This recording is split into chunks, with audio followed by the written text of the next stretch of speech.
বাজার উদ্বোধনের আগেই হাজির হাজারো নারী পুরুষ। রোববার সকাল থেকে উপচে পড়া ভিড় ফরিদপুর শহরের আলীপুর এলাকার ন্যায্য মূল্যের বাজার। বাজারে প্রতি কেজি চাল ৩০ টাকা, আটা ২৪ টাকা, দুধ প্রতি লিটার ৭৫ টাকা, গরুর মাংস ৬৮০ টাকা, সোনালী মুরগি ২৯০ টাকা কেজিতে বিক্রি করা হচ্ছে। এছাড়া খেজুর, তরমুজ, আঙুর সহ বিভিন্ন ফল সাশ্রয়ী মূল্যে কিনতে পেরে খুশি ক্রেতারা। বাজার ছাড়া দাম কম এবং জিনিস ভালো।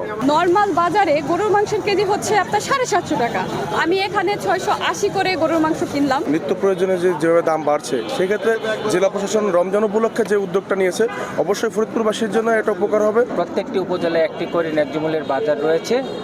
আমাদের মূল লক্ষ্য উদ্দেশ্য হচ্ছে দ্রব্যমূল্য স্থিতিশীল রাখা, পণ্য যেন ন্যায্যতার ভিত্তিতে বিক্রি হয়। পবিত্র মাহে রমজান উপলক্ষে নওগাঁয় সাশ্রয়ী মূল্যে দুধ, ডিম, গরুর মাংস সহ ৯টি পণ্য বিক্রি করছে জেলা প্রশাসন। গরুর মাংস ৬২০ টাকা, ডিম ৪০ টাকা হালি এবং দুধ ৭০ টাকা লিটারে সরবরাহ করা হচ্ছে।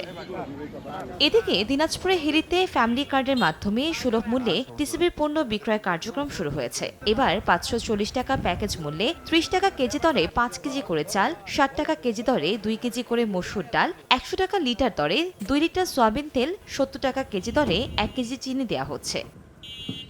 কনক আজাদ, সময় সংবাদ।